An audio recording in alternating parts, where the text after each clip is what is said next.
NCP স্বতন্ত্রভাবে সংস্কারের পক্ষে যারা জোটবদ্ধ হতে চায় প্রয়োজনে আমরা তাদেরকে নিয়ে সংস্কারের পক্ষে, বাংলাদেশের পক্ষে এবং ভারতীয় আধিপত্যবাদের বিরুদ্ধে সাম্প্রদায়িক সম্প্রীতির পক্ষে যারা আছে, যে শক্তিটা গঠিত হয়েছে, সংস্কারের পক্ষের শক্তিগুলো যদি আমাদের সাথে আসতে চায় তাদেরকে সাথে নিয়ে আমরা জোট গঠন করতে পারি। যারা পেইড কিছু ইন্টেলেকচুয়াল আছে, বুদ্ধিজীবী আছে পেইড, যাদেরকে ভাড়ায় খাটানো যায়, এইসব মানুষ তারা আওয়ামী লীগের পক্ষে এতদিন বৈধতা উৎপাদন করেছে, কিন্তু গত 2 দিনের কার্যক্রমে বুঝে যাওয়া উচিত যে আওয়ামী লীগ কখনোই গণমানুষের দল ছিল না। এই যে আগুন, সন্ত্রাস, জ্বালা পোড়াও, এগুলো কারা করেছিল অতীতে এবং বর্তমানে কারা করেছে এটি সুস্পষ্ট হয়ে গিয়েছে গত 2 দিনের কার্যক্রমে।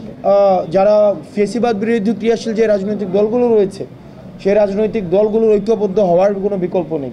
সেটির মধ্য দিয়ে আসলে আওয়ামী লীগের উপযোগিতা বাংলাদেশে যে বিনষ্ট হয়ে গিয়েছে, উপযোগিতার যে আর কোনো অবকাশ নেই, সেই জিনিসটি হচ্ছে তখন স্পষ্ট হবে।